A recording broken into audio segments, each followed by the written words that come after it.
I had an interview with corporate America. This video is brought to you by my new sponsor, Moneyballs. I admit I had concerns. Am I selling out? Is this going to keep me from being a successful filmmaker? I'm not a corporate guy. Immediately, I assumed their contacting me was a mistake. Almost immediately, I rationalized that they were tired of the corporate creative type.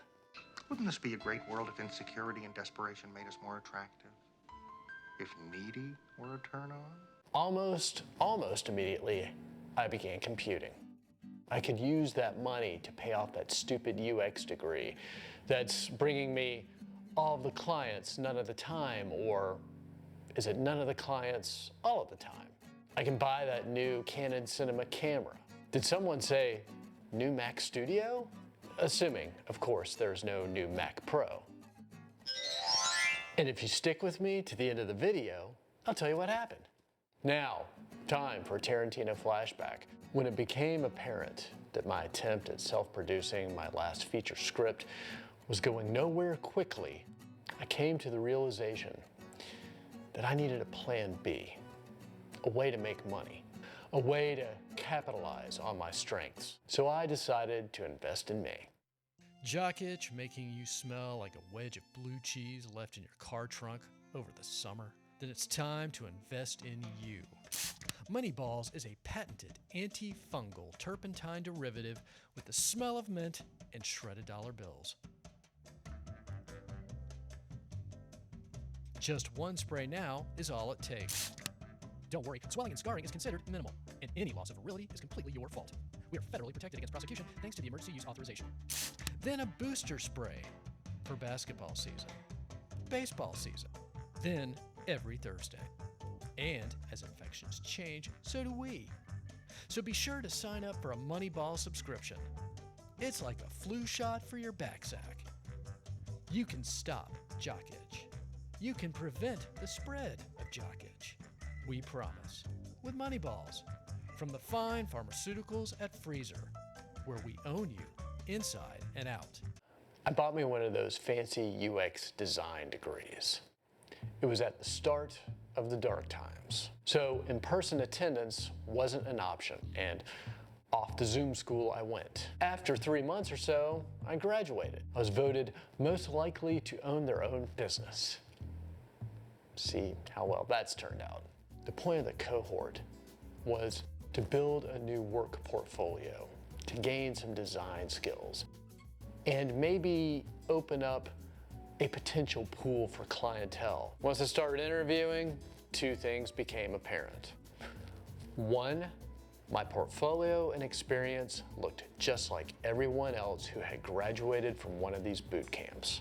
And two, I didn't really want to push pixels. I mean, I love good design, but I'm more than that. I guess you could say I'm an ideas guy.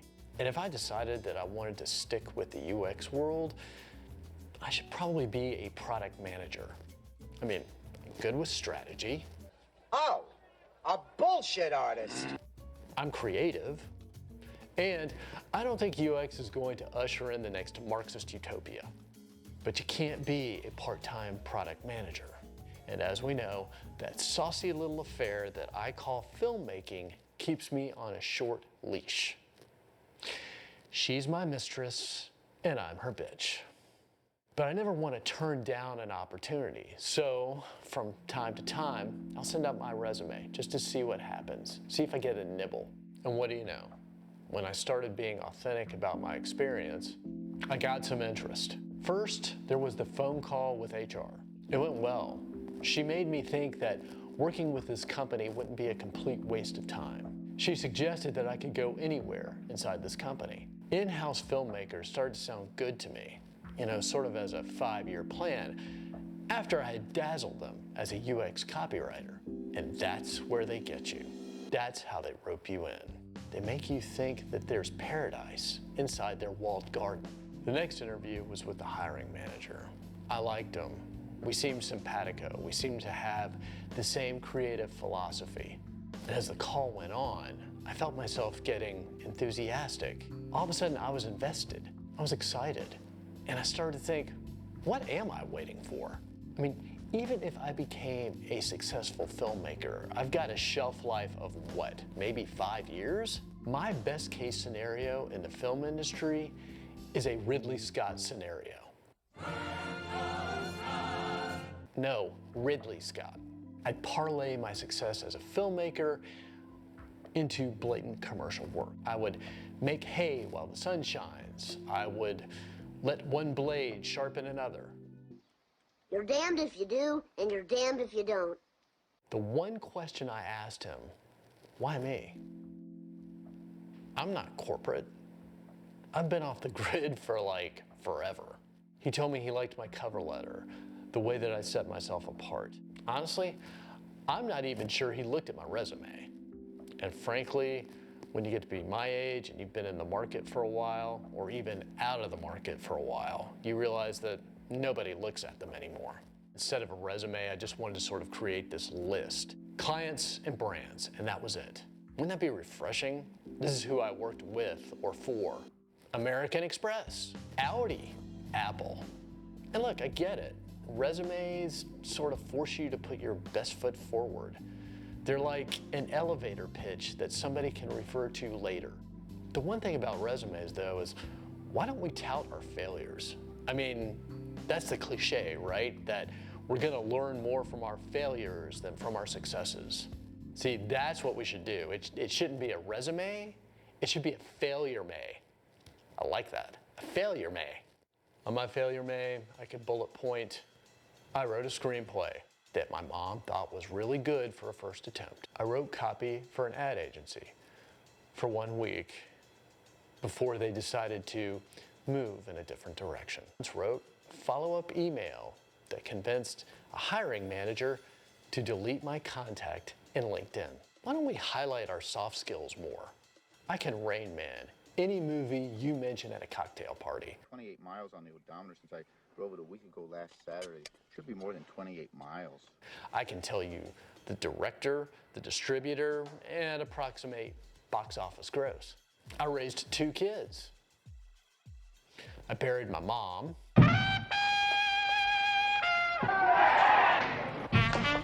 I nursed my dad through Alzheimer's. I'm feeling fine. And then buried him too. Bring out your day. So, is it any wonder that with all this going for me, my last foray into corporate America came up lacking? In other words, I didn't get the job. And after 2 weeks of self-pity and playing the victim, I realized I own this. They gave me this writing test, but didn't bother to go through the results with me like they had promised. Now, I could assume this was corporate politics. I could assume it was because I was a terrible writer. Or I could assume that it was a bullet dodged, that this job just wasn't the right job for me. Maybe the best thing about this situation is it taught me to own it, to be honest about my shortcomings. I didn't match the personality and the energy of my interviewers. I guess you could say I have a big personality. And apparently, UX designers, they're not really known for their extroversion. I'm a problem solver, not a rule follower. I saw pressing issues that had to do with placement and business rules, and I acted upon them. I should have stayed in my lane, but that's not me. I'm big picture, gestalt, ideas, and improvisation. And the only place that's an asset is right here, in front of this camera, sitting on this couch, talking to you, working for Google. Holy shit, can I put that on my resume? And if you're new to this channel, and you're curious as to just how Dustin Hoffman, circa 1988 I can be, well then just check out this video.